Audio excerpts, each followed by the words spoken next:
Hi everyone. Welcome to Deloitte Financial Reporting Updates, our webcast series for issues and developments related to accounting and reporting matters. Today's presentation is Canadian Accounting Standards for Private Enterprises. Excuse me. Where are we now and where are we going? I'm John Klickman, your host for today's webcast, and I'm joined by my colleagues Deanna DeCitis and Brian Devereaux. Before I tell you about our agenda, a few housekeeping matters. Although you're on listen-only mode, you can ask our presenters content-related questions at any time by emailing your questions to deloitteupdate@deloitte.ca, and you should be seeing the address on your screen now. We'll do our best to respond to your questions during the presentation. We also have interactive polling questions that will appear on your screen throughout the webcast. We invite your participation by simply answering these questions. The answers will appear automatically as the questions are answered. If you would like a copy of the slides, at the bottom of your screen you'll see a yellow notice that someone has added an attachment. Click on Open to download and print today's slides. I'd like to remind our viewers that our comments on this webcast represent our own personal views and don't constitute official interpretive accounting guidance from Deloitte. Before taking any action on any of these issues, it's always a good idea to check with a qualified advisor. No professional development certificates will be issued for attending this webcast. Please check with your provincial institute or order regarding potential CPD credits. Okay, now on to our agenda. First, you'll hear from Brian Devereaux, who'll provide an update on activity during 2015. Then, Deanna DeCitis will discuss standards that are effective for fiscal years beginning on or after January 1st, 2016, namely Section 1591 Subsidiaries and Section 3056 Joint Arrangements. Deanna will also provide us with details on future changes that are headed our way. We'll then turn the presentation back over to Brian to provide details on some available resources and year-end reminders. Now, we have a lot of material for a 90-minute webcast, so we'll need to keep the discussion at a fairly high level, but we'll try to leave some time at the end for a question and answer session. Okay, let's kick things off with our first polling question. Of the topics to be discussed today, which is of most relevance to your organization? Exposure draft on redeemable preferred shares, 2015 annual improvements, implementation of Section 1591 subsidiaries, implementation of Section 3056 joint arrangements, proposed changes to accounting for subsidiaries and significantly influenced investees under the cost method, the agriculture discussion paper, or obtain a general update on ASPE. Just click the answer that you want. You don't have to hit any submit button. Your answer will be automatically tabulated.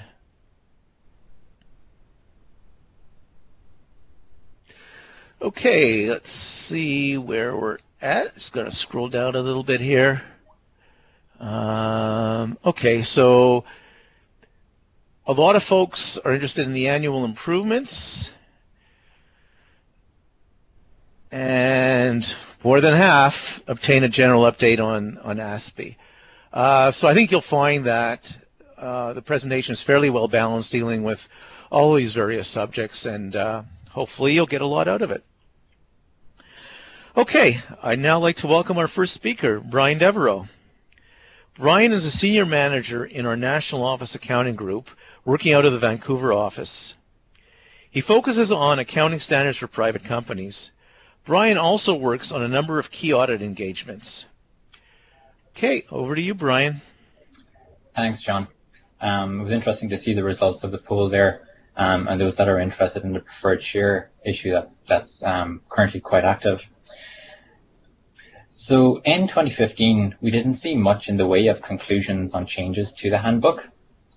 Despite this, the Accounting Standards Board has been busy with various activities, and we'll cover these throughout this presentation. So an exposure draft on redeemable preferred shares was issued in late 2014, and this was covered in our 2014 webcast. As a reminder, I'll briefly outline the proposals in the exposure draft.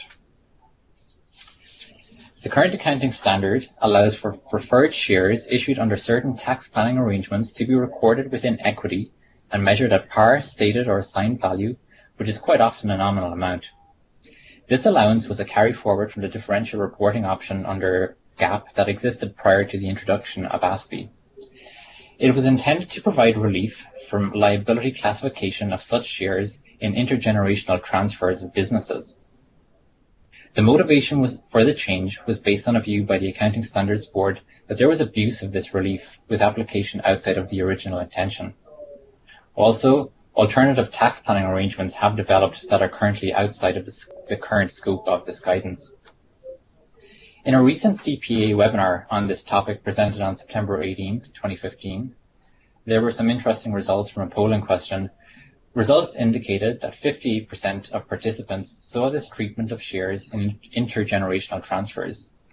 Approximately 5% saw it being used in venture capital financing, 8% saw it used in management buyouts, 7% in stock-based compensation arrangements, with the remaining use in other categories. With that said, the Accounting Standards Board originally believed, and based on their extensive outreach, continue to conclude that lenders are considered to be the main users of private enterprise financial statements, and removing this relief was intended to create consistency across the board and provide more meaningful information to financial statement users. So what is the impact of removing this relief? Well, these shares will be recorded at fair value and would therefore be at an amount closer to the redemption value, if not at the redemption value. Also, these shares will be classified as liabilities and potentially current liabilities. The offsetting adjustment to record the difference between the par, stated, or assigned value and the fair value will be recorded as a separate line within equity and effectively reduce total equity.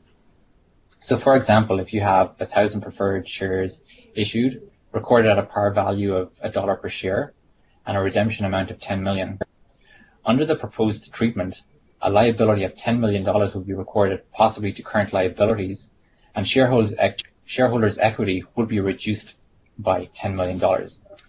As you can imagine, any entities being impacted by this project may have a significantly different balance sheet position if the proposal proceeds as planned.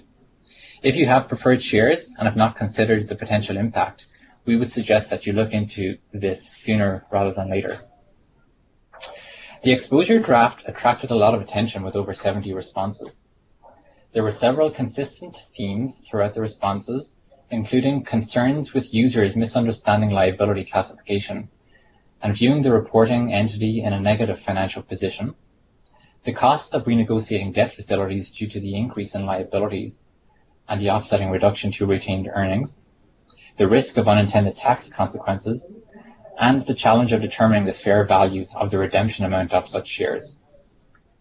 Many respondents suggested amending the wording to try to improve the scope of the guidance to recapture the intended audience and eliminate the abuse. Others suggested leaving the standard alone and simply specifically addressing the abuse. Despite this, feedback from lenders is that there is merit in liability classification with measurement at fair value. There has been continued deliberation of this topic by the Accounting Standards Board throughout the year, and with due respect, they have held further outreach activities with a wide user group. At this point, no decision is expected to be made prior to January 1st, 2016. Any future change will not be effective prior to January 1st, 2018. If this topic is expected to impact your organization, we would encourage you to monitor for any updates and reach out to your professional services advisor. And hot off the press, based on the Accounting Standards Board's decision summary from November, just posted, the Accounting Standards Board agreed that alternatives to the manner in which the classification exception is described should be explored, and Accounting Standards Board staff have been instructed to further analyze the scope of the exception and the characteristics of intergenerational transfers. And now I'll hand it back to John for another polling question. Okay, thanks, Brian. It is definitely a hot issue. So we'll move on to our second polling question. Would removal of the provision to classify redeemable preferred shares issued under certain tax planning arrangements as equity have an impact to your organization's financial statements? No, we have no redeemable preferred shares issued under tax. Yes, we have redeemable preferred shares issued under tax. Or don't know, we have not performed an assessment of whether these types of preferred shares exist and or consider the impact, or no vote.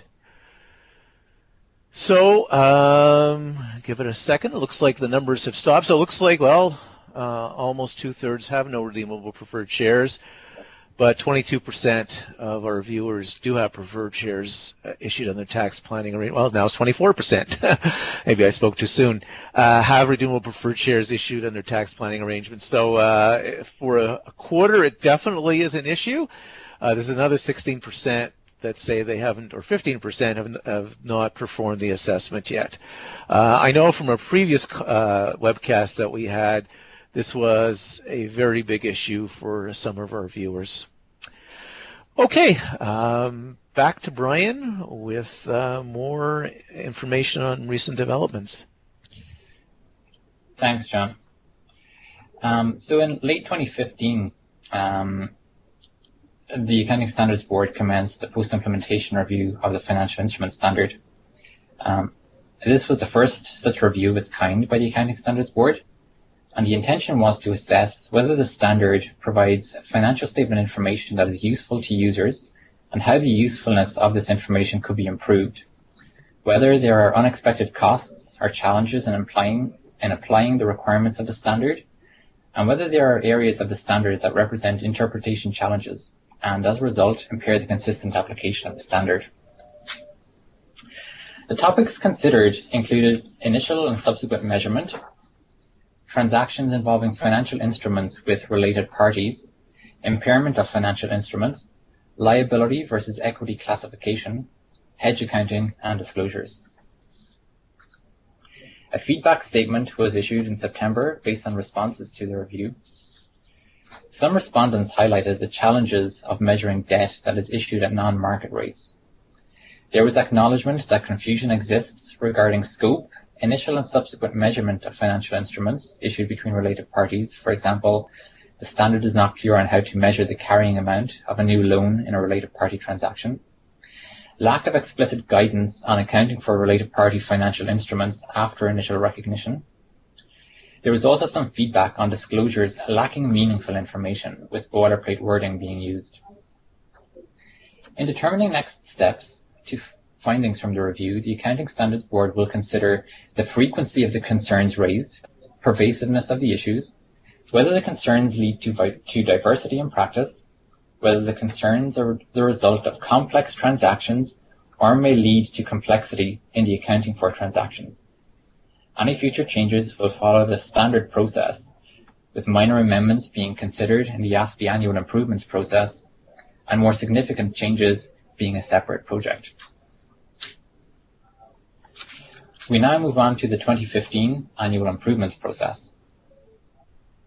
The Accounting Standards Board have finalized the 2015 project. The first couple of changes we'll look at deal with disclosure, and the last one deals with measurement.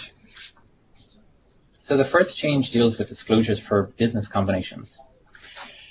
Previously, disclosure of a condensed balance sheet showing major categories of assets acquired and liabilities assumed was only required when a subsidiary was acquired and that subsidiary was consolidated. The new requirement includes disclosure of assets acquired and liabilities assumed when a business combination is achieved through an acquisition of assets, in addition to the former requirement. The next change relates to investments accounted for using the cost or equity method for direct finance and sale type leases, as well as operating lease receivables. Previously, there was a requirement to recognize an impairment loss, as well as any an entity disclose the amount of the impairment loss, as well as the amount of any reversal of a previously recognized impairment loss.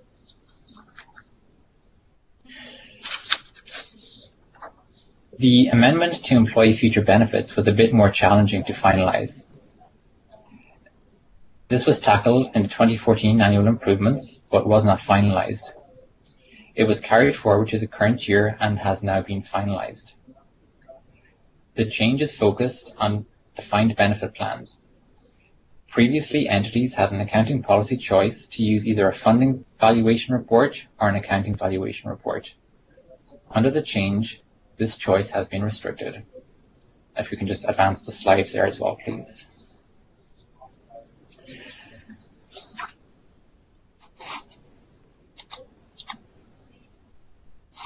So the graphic in this slide is a new addition to the standard and is a product of the Annual Improvement Project and is intended to assist with determining the appropriate method of measuring defined benefit plans. I will now go through the various options of this new decision tree. So starting at the top, if you have a defined benefit plan that has no legislative, regulatory, or contractual requirement for the preparation of a funding valuation report, and you have no other defined benefit plan with such a requirement, then there is no choice other than to use a report prepared using an accounting valuation. If you have a plan with no legislative, regulatory, or contractual requirement for a funding valuation, however, you have another plan with such a requirement and a funding valuation is used to measure that plan, then an entity has a policy choice to use an accounting or funding valuation on a plan-by-plan basis for plans with no such requirement.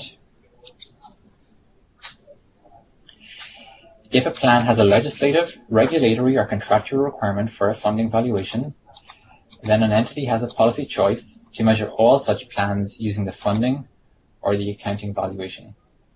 And now I'll pass it back to John for another polling question. Okay, thanks, Brian. Just wait for the polling question to come on the screen here.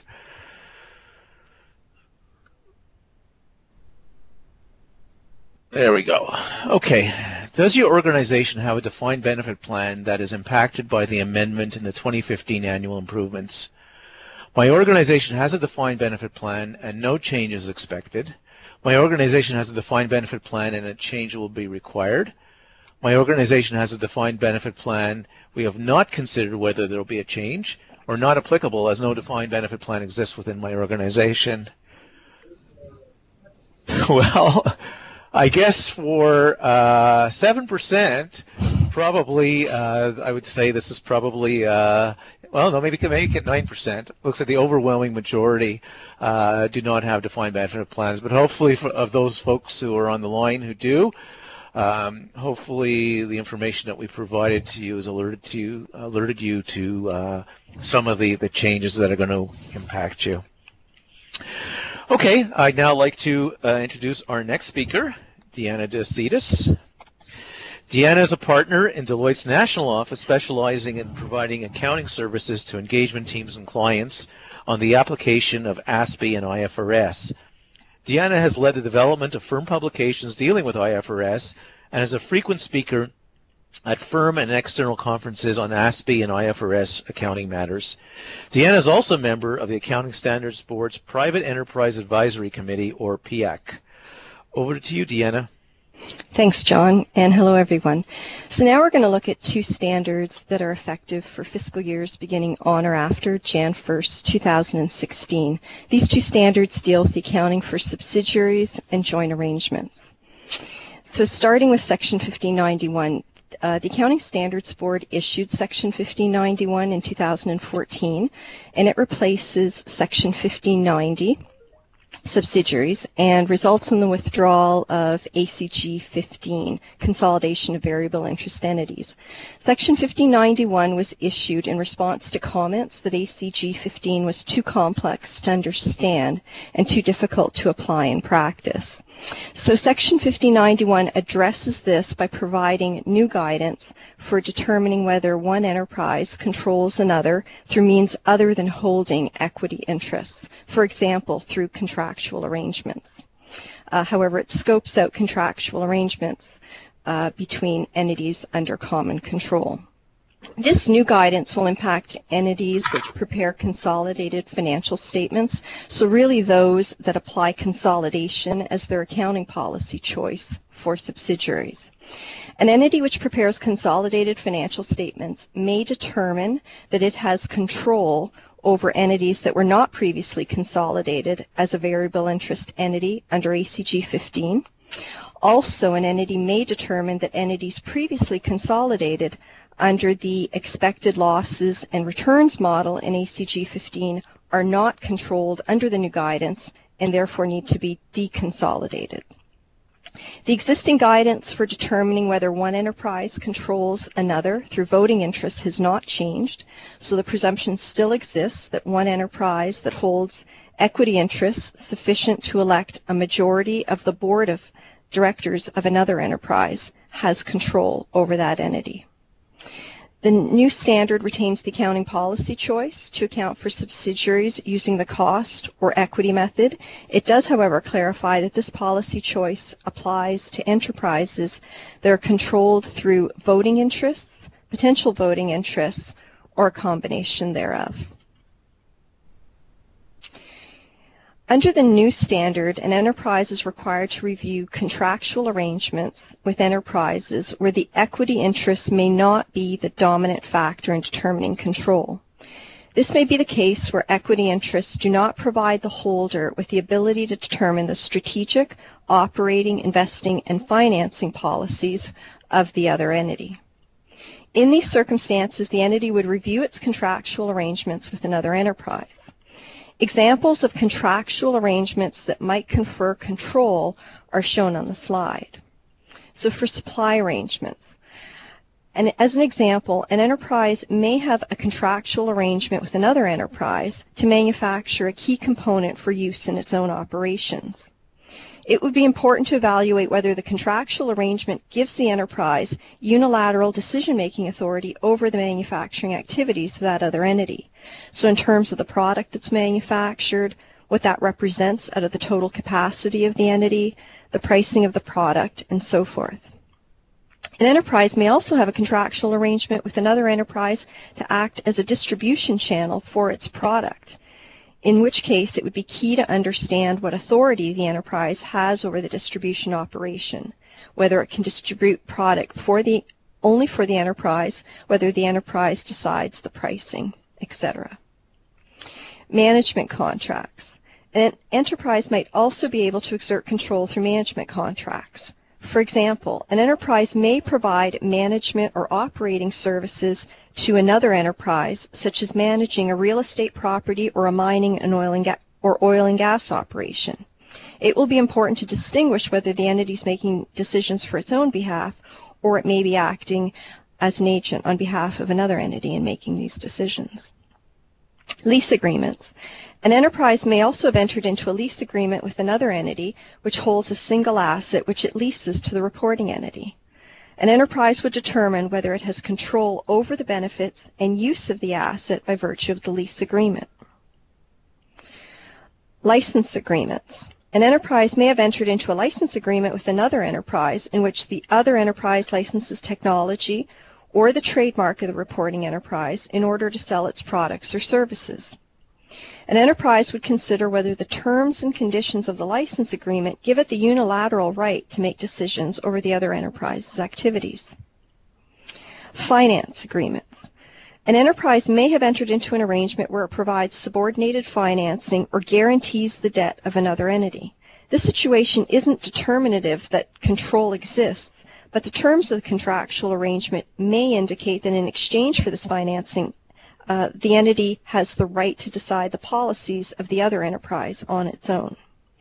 Other contractual arrangements not listed on the slide that would be considered include royalty contracts and other sale agreements with the other enterprise.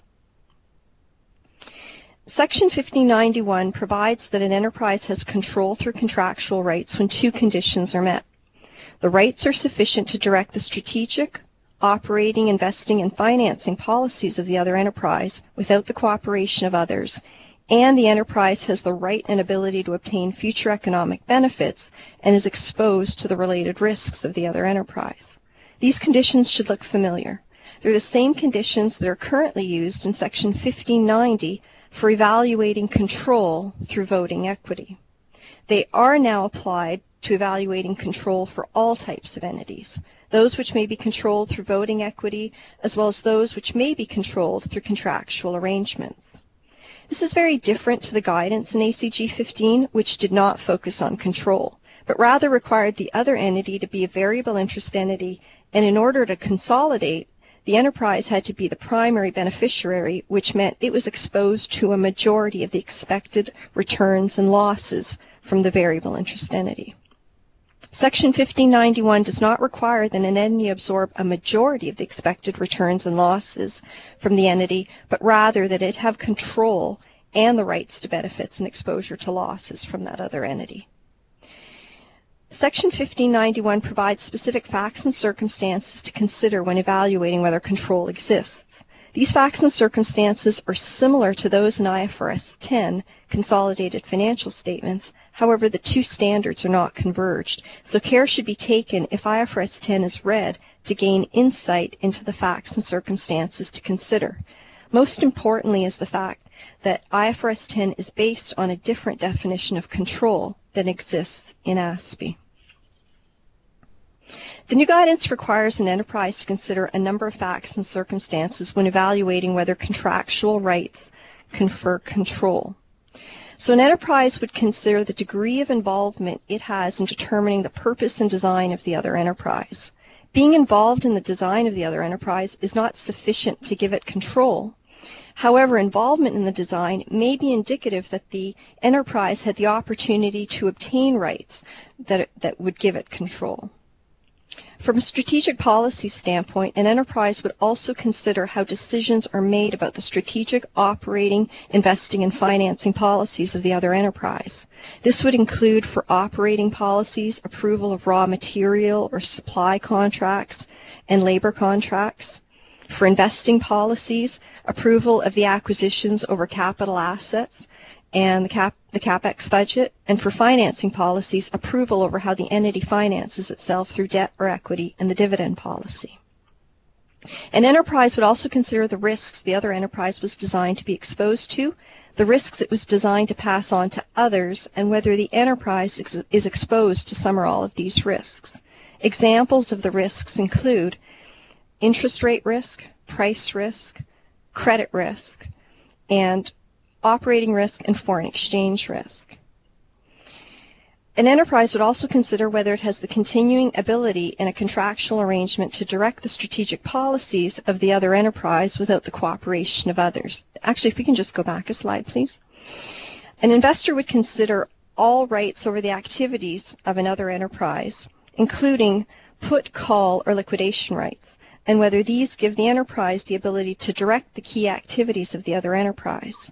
For example, an investor that has an investment in an enterprise whose business it is to purchase and collect receivables may have been given a put right such that any receivables which default are put back on that investor to manage.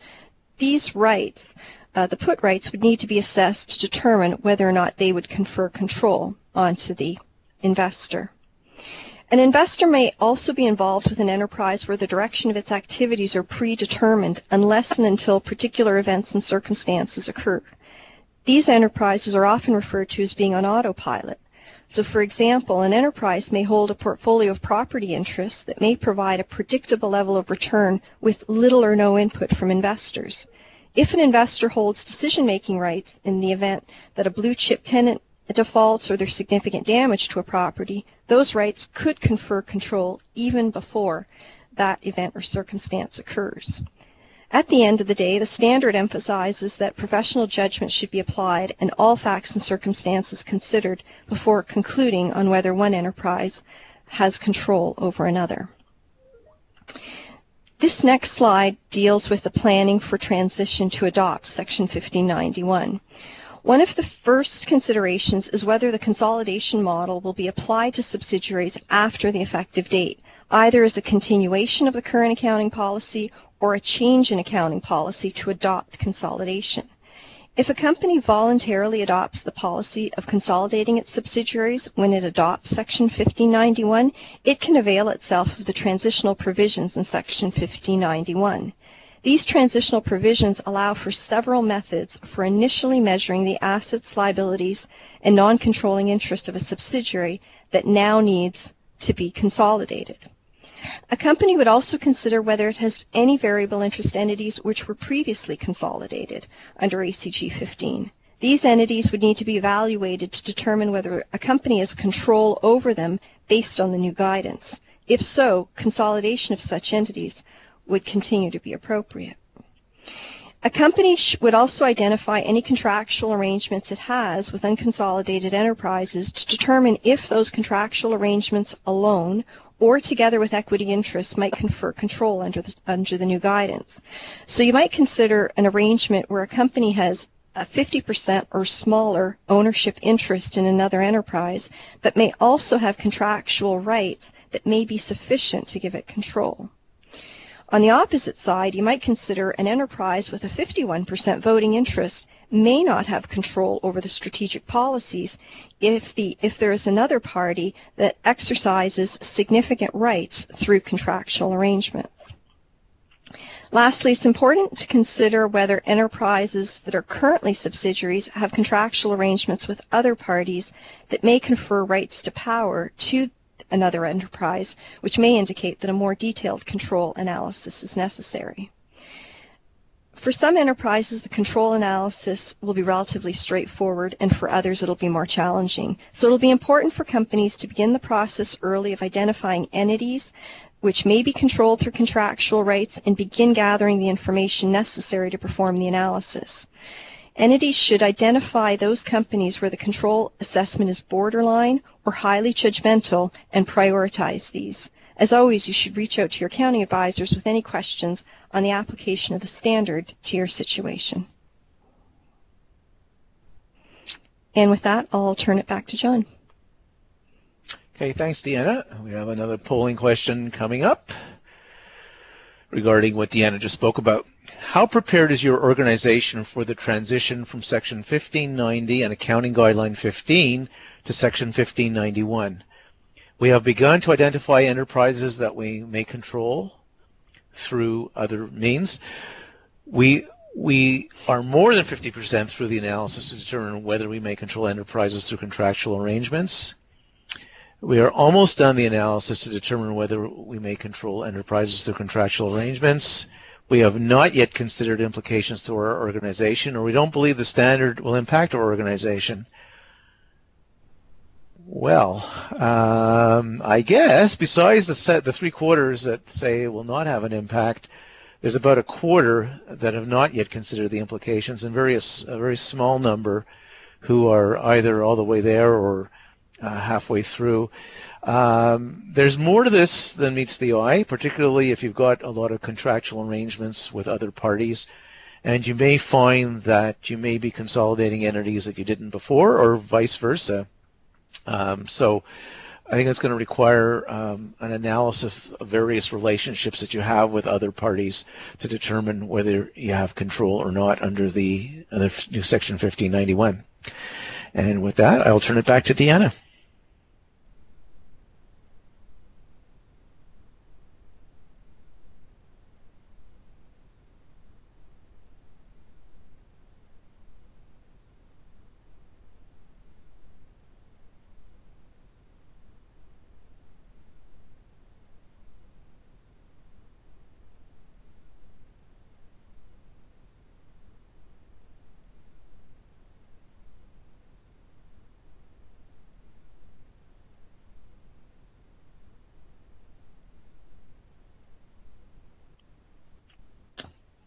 There's a few key things.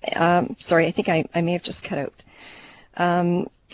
So we'll next look at Section 3056, which is the new standard for accounting for interest in joint arrangements.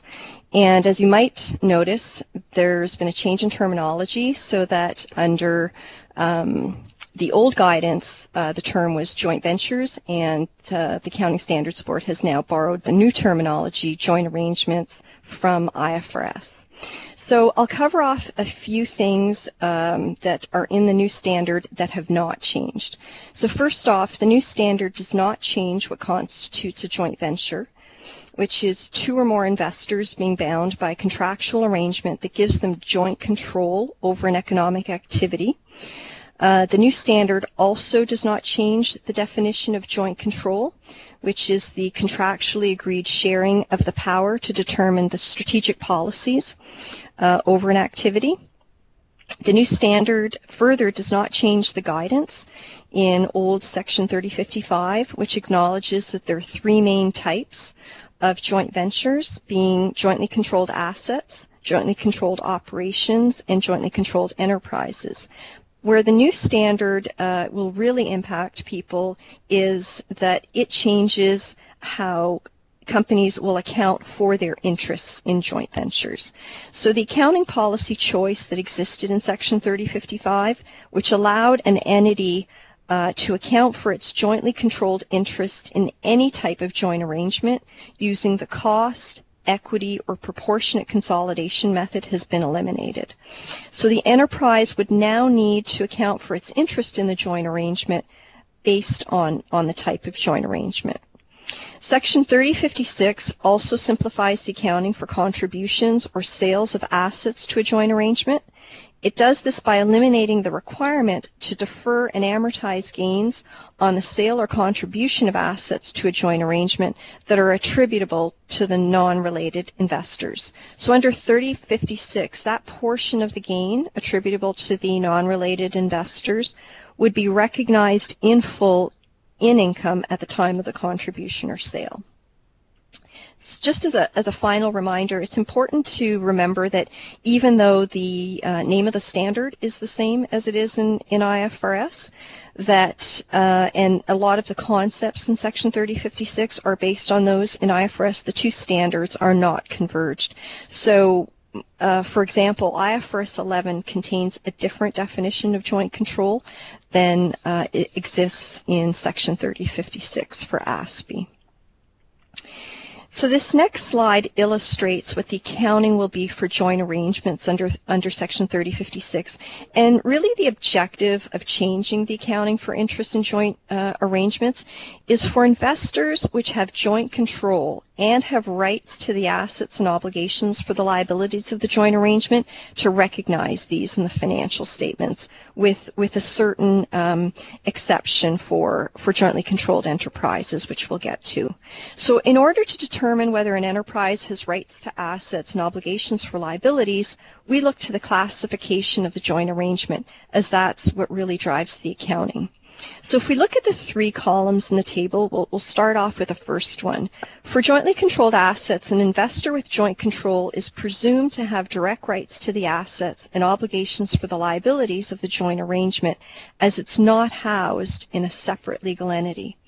Therefore, the investor would account for its share of the jointly controlled assets, its share of the liabilities incurred jointly, and any revenue from the sale or use of its share of the output from the joint arrangement, as well as its share of the expenses. It would account for these directly on its financial statements.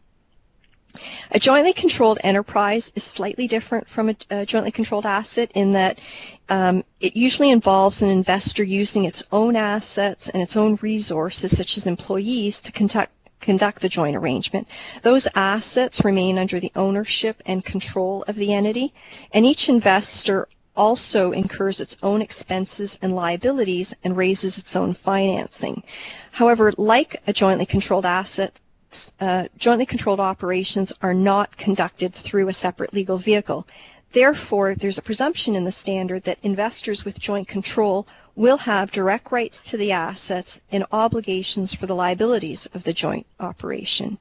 As a result, the investor is now required to recognize the assets it controls, the liabilities it incurs, and its share of the revenues and expenses in the joint arrangement.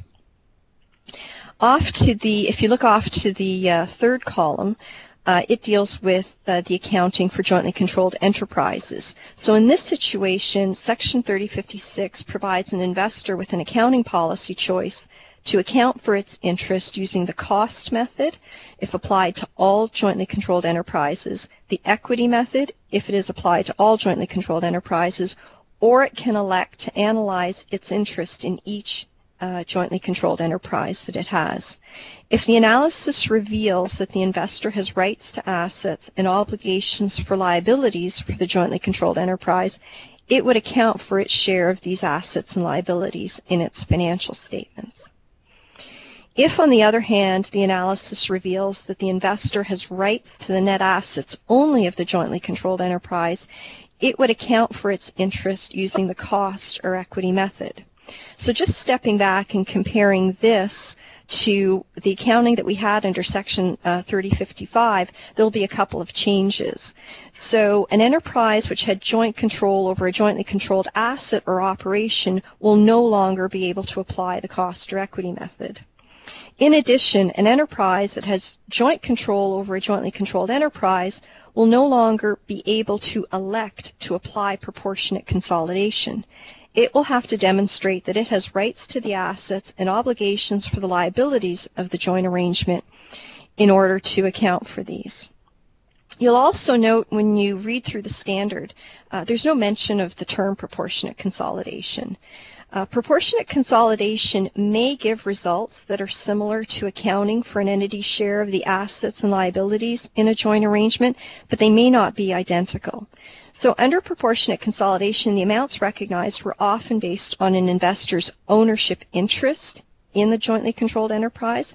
But this could be different from an investor's rights to assets and obligations for liabilities, which could differ from one asset to the next, as it's specified in the joint arrangement contract. So if an entity elects to analyze its interests in jointly controlled enterprises, it's required to perform this analysis for all JCEs. So while the analysis is an option, once you've elected that option, the standard specifies what the steps are that you need to undertake. The second important point is an entity can't cherry pick which jointly controlled enterprises it will analyze. It will need to analyze its interests in all of those if it makes that election. So the chart that we have up on the slide is one that was developed based on the guidance in IFRS 11 joint arrangements. So these are the same considerations for analyzing a jointly controlled enterprise as exists for analyzing a joint arrangement under IFRS. Working down this chart, an entity would first consider whether the legal form of the jointly controlled enterprise gives an investor rights to assets and obligations for liabilities relating to the jointly controlled enterprise. In many cases, the legal form of the joint arrangement will result in the JCE and not the investors having rights to assets and obligations for liabilities in the jointly controlled enterprise. However, this is not always the case. For example, some joint arrangements involving real estate involve a bare trust that is used to hold a real estate property. In many cases, the bare trust will hold no substantive rights or obligations with respect to the property. These will continue to be held by the parties themselves. So as a result, arrangements involving bare trusts alone or together with other legal structures should be analyzed carefully to determine whether they do in fact confer direct rights to the assets and liabilities for that property.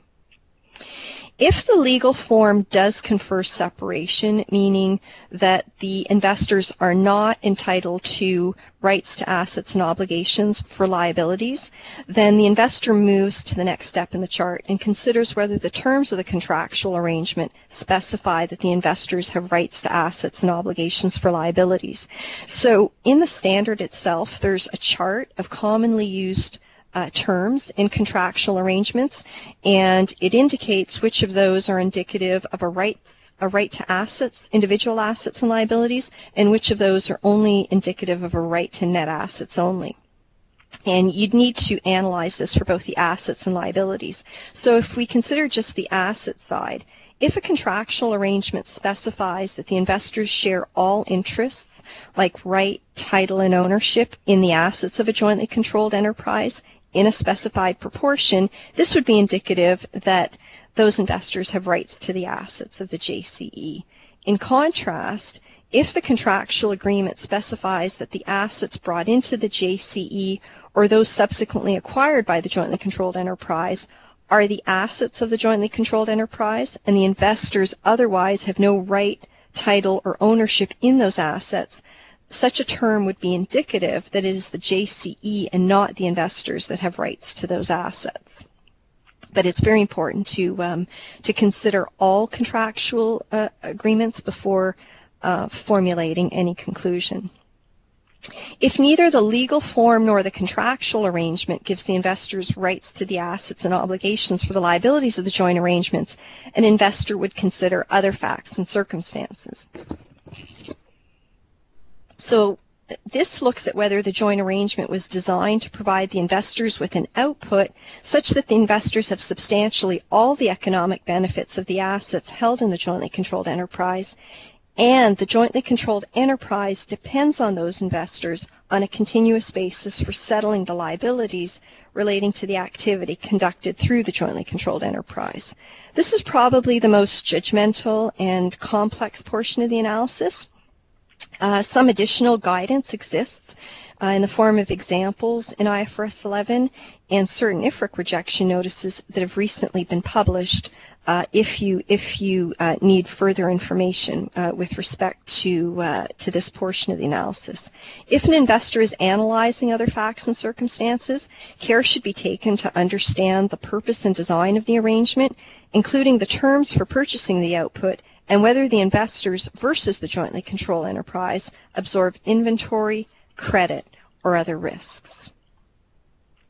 So this next slide deals with a few points to consider as you plan for the transition to Section 3056. First, have you considered all joint arrangements? These are all arrangements in which you currently have joint control regardless of their type. Second, have you appropriately classified each joint arrangement that exists as being a jointly controlled asset, operation, or enterprise? To do this, an entity would need to determine whether the joint arrangement is housed in a separate legal entity or not. Another consideration is whether, if you do have jointly controlled assets or operations, are they currently accounted for using the cost or equity method? Because an investor with joint control can no longer account for its interests in jointly controlled assets or operations using the cost or equity method. So the investor will really need to review its contractual arrangements to determine whether its rights to the assets and obligations, what its rights and in the assets and obligations for the liabilities are in order to account for these in its financial statements. If you have joint control over jointly controlled enterprises, have you considered whether you'll elect to analyze your interests in the jointly controlled enterprises? If the answer is yes, you'll need to identify information that you'll need to perform the analysis. This will include information on the legal vehicle used and different contractual agreements that govern the arrangement, such as the shareholder or partnership agreement, operating agreement, purchase and supply agreement, and management agreement, to name a few. Lastly, the most anticipated change on transition to Section 3056 will be for companies which had previously applied proportionate consolidation and now have to apply the cost or equity method. So, for example, an investor with an interest in a JCE that previously applied proportionate consolidation may determine that it only has rights to the net assets in that entity. And that switch from proportionate consolidation to the cost or equity method could have a significant impact on the financial statements, as the results of the joint arrangement will now be reflected on one line on the balance sheet and in the income statement. This could significantly impact a company's key performance measures, its bank covenants, working capital, hedge accounting, and things like bonus calculations. So companies that conclude that they'll need to apply the cost or equity method should consider renegotiating their banking covenants and other affected contracts early. They're also encouraged to communicate the effects of these changes early to stakeholders. As always, if you have any questions, you're encouraged to reach out to your accounting advisors.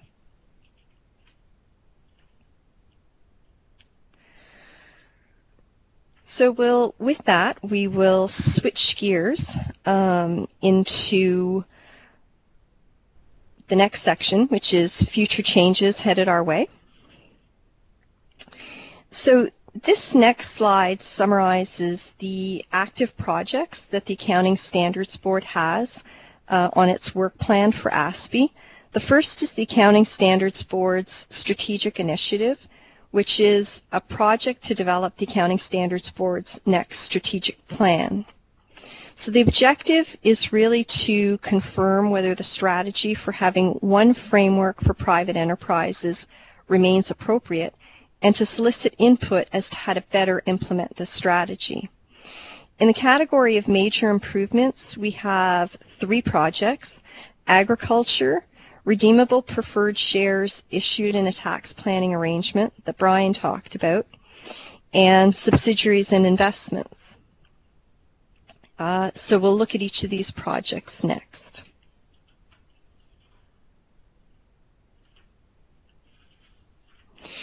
In May 2015, the Accounting Standards Board issued an invitation to comment on its draft strategic plan for the period 2016 to 2021. The comments were due in September of 2015, and a final plan is expected to be issued in the second quarter of 2016. There were a few ASPE-related common themes.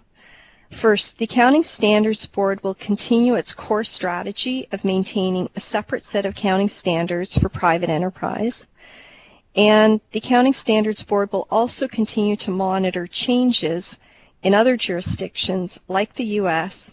and IFRS for small and medium-sized entities for changes that might be relevant to Canadian companies applying ASPE. So just as a reminder, in the U.S., there is the FASB's Private Company Council, which issues accounting standards for private companies and has lately been revisiting a number of issues in order to simplify the accounting for those entities, including things like amortizing goodwill for as it used to be amortized over a period of time, and a number of other simplifications.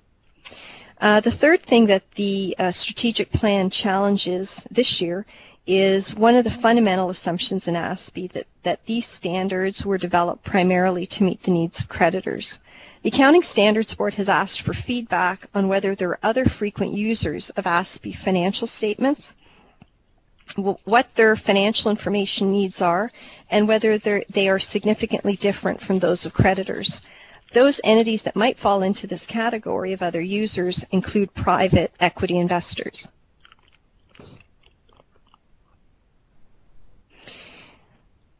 So we'll turn our attention now to the agriculture discussion paper.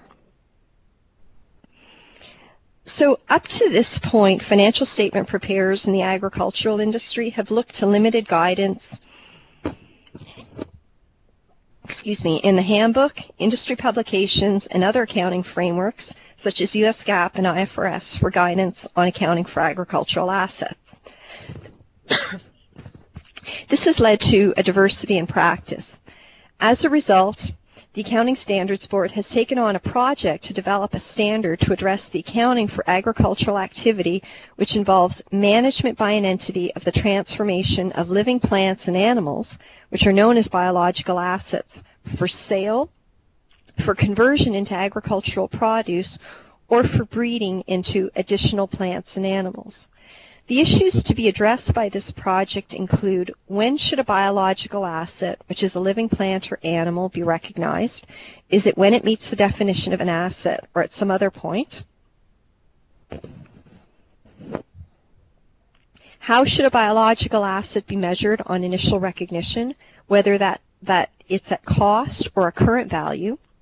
And the Accounting Standards Board staff's preliminary view is that agricultural produce and animals held for sale would be measured at current value when certain conditions are met, and at cost when those conditions are not met. And agricultural produce is really product harvested from living plants and animals, such as milk, eggs, and picked fruit. Another issue that the discussion paper will look at is how should biological assets be measured in subsequent periods. So, for example, if initial measurement is at current value, would changes in that current value be recognized as gains or losses in the income statement each reporting period? Also, depending on the biological asset, if it's measured at cost, would that mean that it would be appropriate to carry that cost as is, or would it be subject to amortization in future periods? The discussion paper will also look at how agricultural produce at the point of harvest should be measured. This includes things like harvested wheat and picked fruit. As indicated previously, the Accounting Standards Board's preliminary view is that this would be recognized at current value if certain conditions are met. The discussion paper will request comments on the conditions that would help to determine when a current value measurement would be appropriate.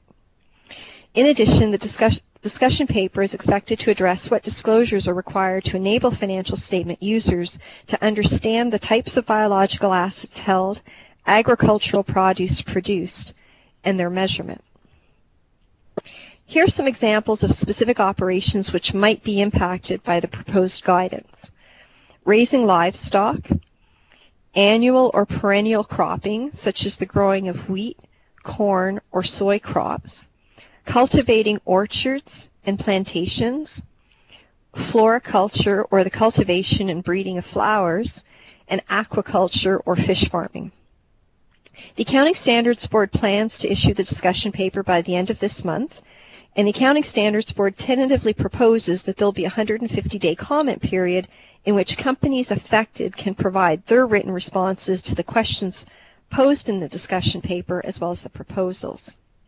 Now, just for those, and I realize it's not a large number that may be affected on this call, the CPA Canada is planning to deliver a webinar in mid-January that will provide an overview of the discussion paper. The discussion paper is supposed to be released at the end of this month, and details on that webinar will be available on www.frascanada.ca's website on the agricultural page. We're going to switch gears now into another topic, subsidiaries and investments. So this project will impact those companies that have elected as their accounting policy choice to account for investments in subsidiaries and those subject to significant influence using the cost method. In September 2015, the Accounting Standards Board issued an exposure draft to clarify how the cost method should be applied to investments in subsidiaries and those subject to significant influence. Currently, there's diversity in practice relating to the application of the cost method. In some cases, entities which bought a business but subsequently accounted for it using the cost method held different views as to whether they were required to apply the guidance for business combinations in Section 1582 in accounting for the investment. As a result, questions have arisen as to how to go about determining the cost of the investment, how to treat acquisition costs, how to account for the acquisition of additional interests, and how to treat bargain purchases. If the exposure draft is approved as is, it would be effective for fiscal years beginning on or after January 1st, 2018. The proposed guidance would also be applicable prospectively. If you think you'll be impacted by this guidance, this is a great opportunity to provide your comments on the proposals in the exposure draft before the comment period closes on January the 6th. So let's get into the details of the exposure draft. The exposure draft proposes that the initial measurement of a subsidiary would be similar to other business combinations, regardless of whether the subsidiary is subsequently measured using the cost method or consolidation, subject to certain simplifications. As a result, the cost of the original investment would be measured at the acquisition date fair value of the consideration transferred to the other party in exchange for the investment.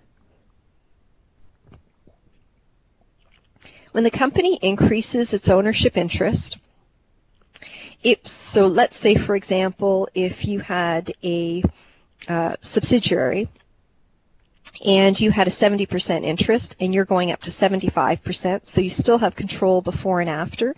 You're simply just increasing the interest. You would add the cost of the additional investment to the carrying amount of the previously held interest to arrive at a total cost of the investment. So the entity would not remeasure its pre-existing interest to fair value. If a company was going from a less than controlling interest, so let's say a 45% interest, up to a 60% interest, and as a result acquired control, if it were to apply the business combination standard because it was consolidating its financial statements, it would need to fair value that pre-existing interest and recognize a gain or loss in the income statement for the difference between the fair value of the pre-existing interest and its current value. So this would be a simplification that you would not need to do under the cost method. Bargain purchase gains would also not be recognized. A bargain purchase occurs when a company pays less than the fair value of the identifiable net assets, which can occur when the seller is forced to sell its net assets. So an acquirer would not need to determine the fair value of the net assets underlying the investment in order to compute the gain, which would be required if the entity acquired a business and prepared consolidated financial statements. If it had a bargain purchase gain, it would need to recognize that in income at the date of the business combination. The next area deals with the costs relating to the settlement of a pre-existing relationship. So those costs would not be a cost of the investment. So for example, if a customer acquired control over one of its suppliers, it would account for any gain or loss on terminating that relationship separate and apart from the acquisition of its interest in the other entity. Any gain or loss would be recognized in income and not buried in the cost of the investment. In addition, any provisional amounts may be used when the accounting is not complete. So in terms of subsequent measurement, under the exposure draft, earnings would continue to be recognized in income when received or receivable. As well, any adjustments from provisional amounts to final numbers would not be recorded on a retrospective basis. So essentially, if a company had, as an example, they had to pay an additional amount based on a working capital adjustment clause in their purchase agreement, and that working capital adjustment clause might specify that the consideration payable is adjusted to reflect any difference between the working capital at an agreed point in time, like the last balance sheet before the closing and the closing. Under this proposal, the acquirer would recognize that additional consideration in the period that the amount is finalized, which would not exceed 1 year from the date of the acquisition. So for cost-benefit reasons, when the cost method is applied, the provisional amount recognized at the acquisition date would not be retrospectively adjusted. On disposal of a portion of the held interest, the remaining carrying amount would be calculated as a proportionate share of the carrying amount of the investment immediately prior to disposal. In addition, an entity would also consider whether the cost of any additions, proceeds from disposals, or dilutions of investments are indicators of impairment. So for example, if the fair value of an additional interest purchased is less than the carrying amount of the pre-existing investment, this may be an indicator of impairment, and an entity would need to apply the impairment guidance to evaluate whether that pre-existing interest is impaired. It's important to note that this project only deals with the accounting under the cost method, so it does not address how to apply the equity method to investments in subsidiaries or those that are subject to significant influence. So with that, I will turn it back to John. Thank you, Deanna. A variety of topics there with more complex accounting. And who said ASPE was simple? Okay, so the question is, if you have subsidiaries, what accounting policy do you follow?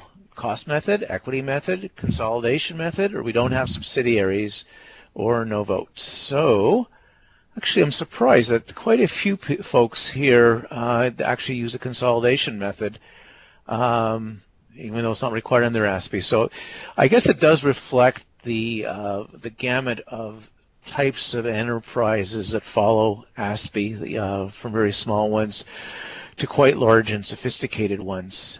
So actually, I think that's a bit of a surprise to me that so many do follow the consolidation method. But I guess it means that all the work that the Accounting Standards Board is doing on that is very fruitful and will impact people. Okay, and I think I feel another polling question coming on, and this is our last one for today's webcast. For companies which account for the subsidiaries and investments subject to significant influence using the cost method, do you expect to be impacted by the proposed new guidance? Yes, this will represent a significant change to our current practice. Yes, this will change how we account for some items. No, it will not impact us, or we don't know yet. So this is actually spread all over the place here. So it's going to, about a quarter of the folks who answered, it's going to actually change, well, it'll be more than that, but a third of the folks who answered is going to represent a change in how they account for their investments under the cost method. And about a quarter won't impact it, and almost half don't know yet. So there's more to it than meets the eye in terms of where they're going on applying the cost method. It's not quite as simple or as straightforward as your grandfather's cost method. Okay, and with that, I will turn it over back to Brian to provide us with some details on available resources and some year-end reminders. Thanks, John. At this point, we would like to highlight some resources that are available to assist with staying up to date on activities throughout the year, as well as having your opinions heard outside of the regular request for feedback requested by the Accounting Standards Board on discussion papers, exposure drafts, and post-implementation reviews.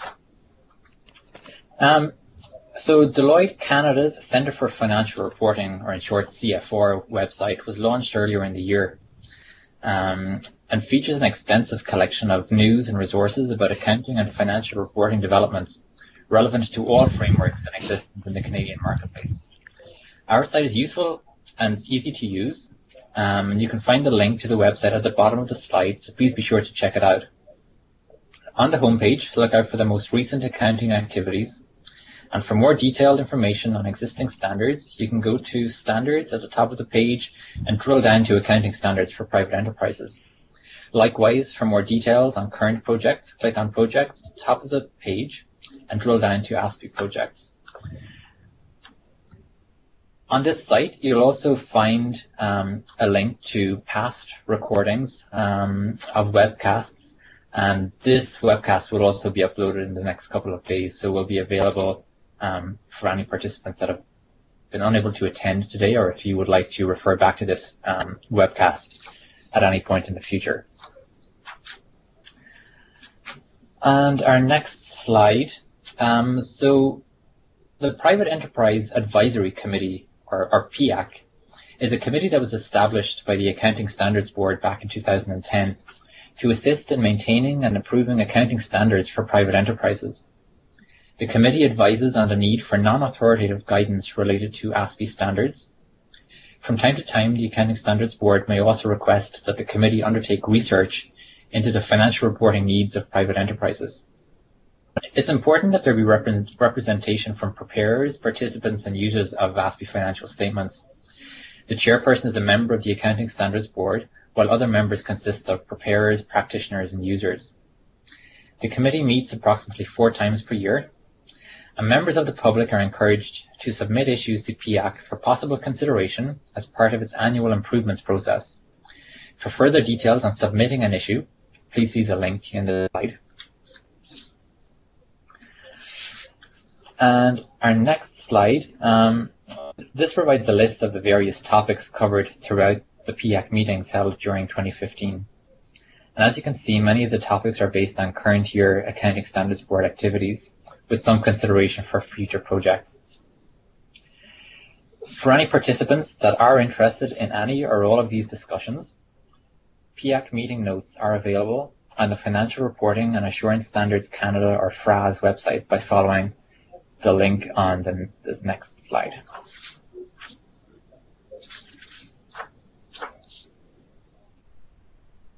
And finally, we'll look at some year-end reminders. So although there have been no changes to the following standards, we would like to take this opportunity to remind today's participants of some key areas in preparing for year-end. So in the area of revenue, entities should be considering whether there are any new revenue streams that require assessment from a policy, recognition, measurement, classification, or disclosure perspective. Are there any new non-standard revenue transactions, such as multiple element arrangements, side arrangements, discounts or rebates that have not previously been considered that should be addressed?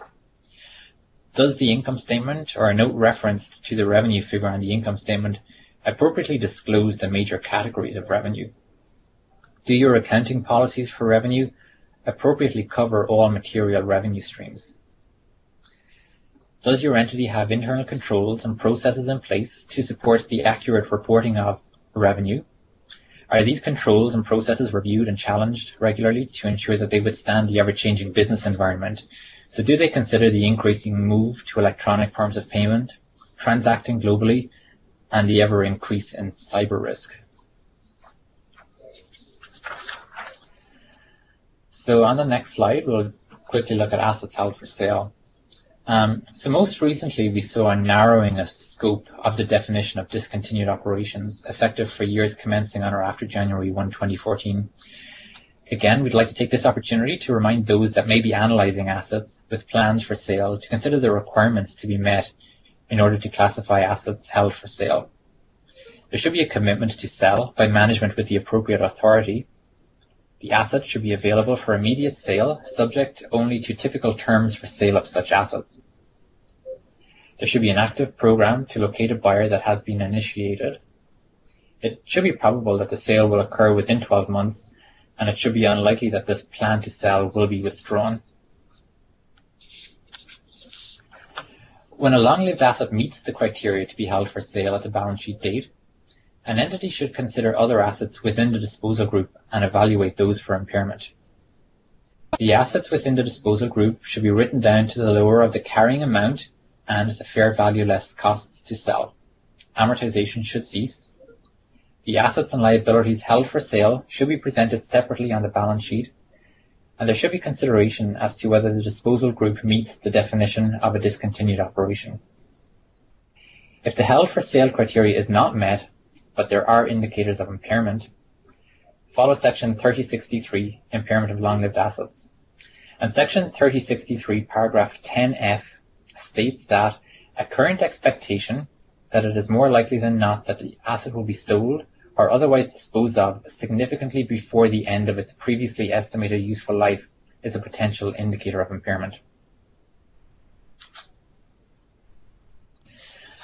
And finally, on the next slide, we have a list of some of the other areas that may be of interest to the users of your financial statements. I won't discuss each of these individually, but will mention a few. On accounting policies, so consider the available options, such as on accounting for subsidiaries, the option to use the cost or equity method or to consolidate.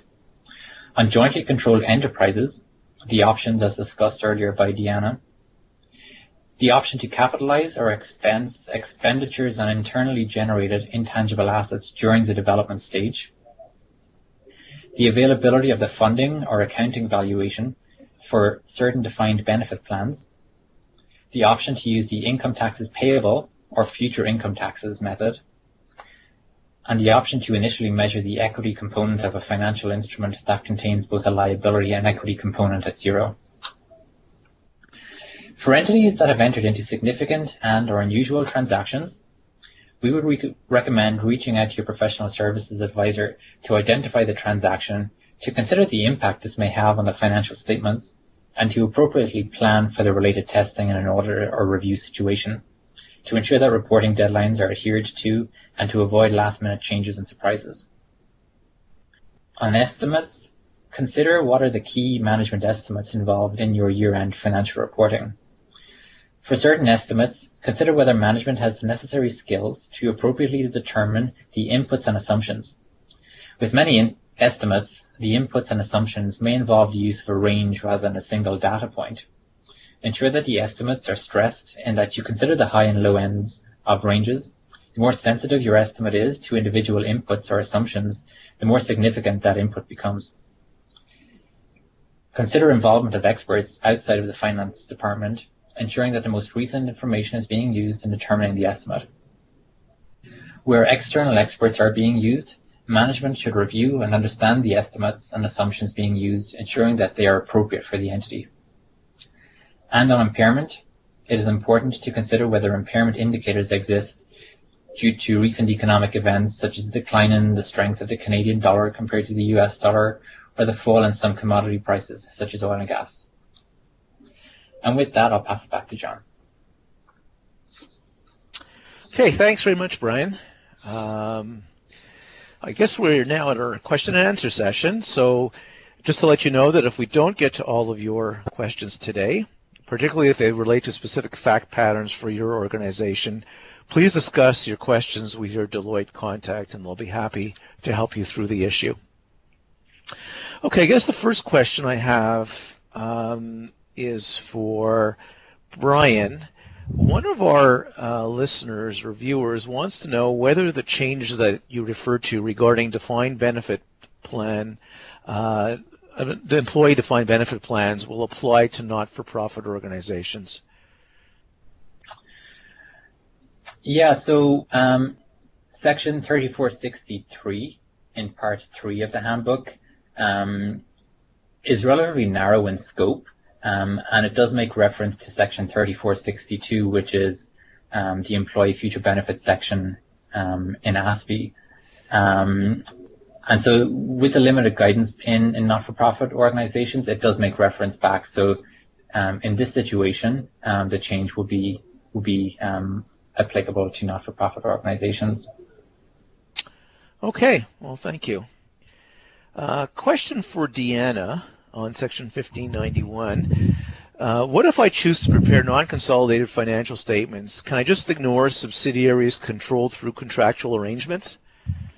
Thanks, John. No. An enterprise that is preparing non-consolidated financial statements would need to determine for enterprises that are controlled through contractual arrangements, either alone or in a combination with voting, equity, or potential voting rights, would need to account for them in accordance with the nature of the contractual arrangement and in accordance with the applicable handbook section. So, for example, if it's a leasing arrangement, it would account for them in accordance with Section 3065. And there may be circumstances where the entity has both voting interest and a contractual arrangement with that other entity, and in those cases, the voting interest, the shares that is, would be accounted for using the cost or equity method. But the short answer is no. You can't ignore other rights and obligations under that contractual arrangement if you're preparing non-consolidated financials. Okay, thanks. So no blanket exemption there. No. Okay, actually, Brian, we have another employee future benefit question for you. My actuary typically informs me of the actuarial reports that I need for reporting on defined benefit plans. Will they be aware of the change to the standard and how to proceed? Yeah, so that's a good question. Generally, actuarial firms do stay up to date on the changes to accounting standards, particularly as they relate to reporting on employee future benefits. There are some choices that management will need to make. It'll be important for entities to understand what these choices are. I would recommend reaching out to your professional services advisor. First of all, understand what the change is to your organization, and ensure that you include your actuaries on these conversations. In my experience, I've often had discussions with the actuaries of my clients and help bridge the gap wherever there are challenges in understanding what the changes are. Okay, thank you. Another 1591 question for Deanna. Will Section 1591 require increased disclosures about my subsidiaries? That's a good question. Actually, it won't increase the disclosure requirements. There is one change, though, that's sort of bubbles to the top, and that is for companies that had VIEs that accounted for them under ACG 15, they would have had to have disclosed in their consolidated financial statements significant restrictions on access to assets for those subsidiaries. And that disclosure requirement has been taken out of ACG 15 and put into 1591 and is now applicable to companies that prepare consolidated financial statements for all of their subsidiaries. So whether they're VIEs, controlled through contractual arrangements, controlled through voting equity, irregardless, they would need to make that disclosure. So that would be a good point in terms of gathering that information necessary to make the disclosure for 2016. Okay, thanks. And actually, we're on a Section 1591 roll here. Another question for you, Deanna, on that same section. What if I don't want to adopt consolidation as my accounting policy now, but I want to adopt it in a few years? Can I use the transitional relief in new Section 1591? Not if you're currently applying ASPE. So there is a transition. The transitional provisions in 1591 have been are fairly broad in the sense that they apply to companies that are currently preparing consolidated financial statements and those that choose to adopt consolidation as their accounting policy choice, but it has to be at the time that they adopt Section 1591, so when it's effective. And that really gives those companies an ability to use some of the simplified methods for consolidating an entity that was previously not considered to be a subsidiary, and some simplified methods for measuring the assets and liabilities with respect to those. But if you choose to do it in a few years' time, you wouldn't be able to avail yourself of those transitional provisions. Okay, and question for Brian on the post-implementation review on financial instruments, Section 3856.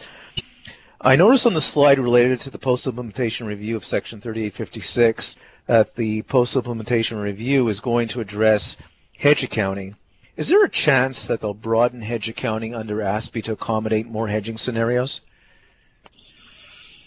So the PIR did ask the question of whether additional hedging relationships should be recognized by the standard. As we know, ASPE went to more of a simplified model when it moved away from the former gap that existed. Hedge accounting is relatively uncommon based on the information obtained by the Accounting Standards Board.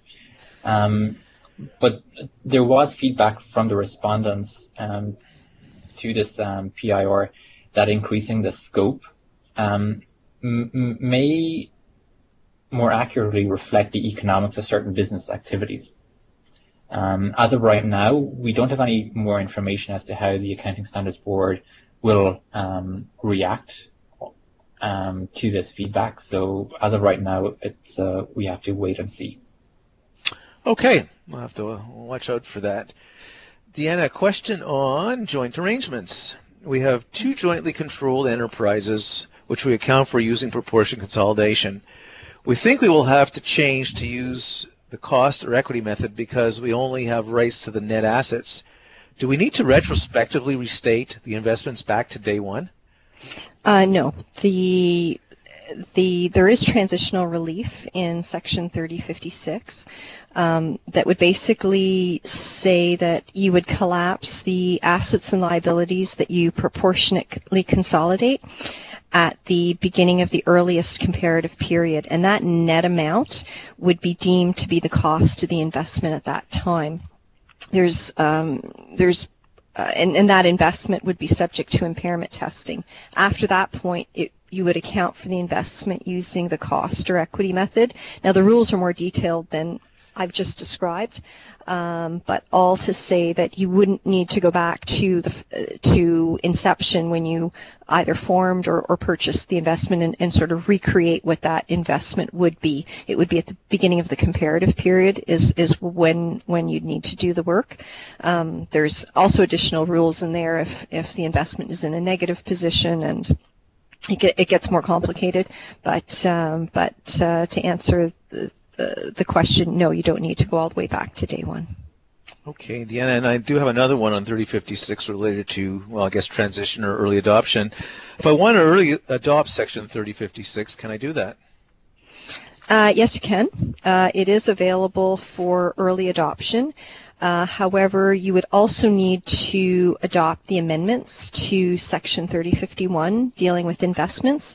And there's been a portion of Section 3051 that's been amended, which deals with the sale or contribution of assets to an investee that's accounted for using the equity method.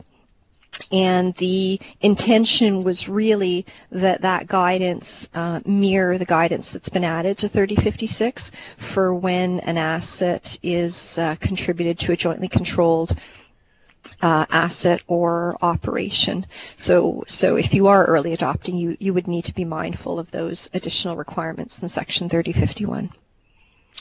Okay, thank you. We have time for one quick question here.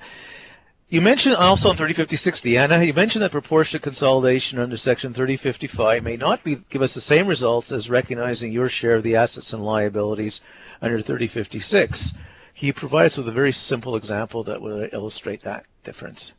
Yes. So what the standard really focuses on now is recognizing your share of the assets and liabilities as determined by the joint arrangement contract. So you may have a situation where you have a 50% ownership interest in a jointly controlled enterprise, but the contractual arrangement provides that you've got 100% of the rights to a building and 100% of the obligation for the related mortgage and a 50% interest in the remaining assets and liabilities of the jointly controlled enterprise. So under 3056, you would need to account for your 100% interest in each of the building and the mortgage liability and your 50% interest in the remaining assets and liabilities. And obviously that's highly simplified, but all to say that you really have to look at your share in each of the assets and liabilities as stipulated in the contract as opposed to just doing 50% down the balance sheet. Okay, thank you. And I think that's it. We don't have time for any more questions, but thanks again to our speakers, Deanna DeCitas and Brian Devereaux. I'd also like to thank our behind-the-scenes team, Kieran Kular, Elise Beckles, Alan Kirkpatrick, and Nura Tayev. We hope you found this webcast helpful and informative. If you'd like additional information, please visit our website, Deloitte Canada Centre for Financial Reporting. And to all of you viewing our webcast today, thank you for joining us and happy holidays. This concludes our webcast, Accounting Standards for Private Enterprises. Where are we now? Where are we going?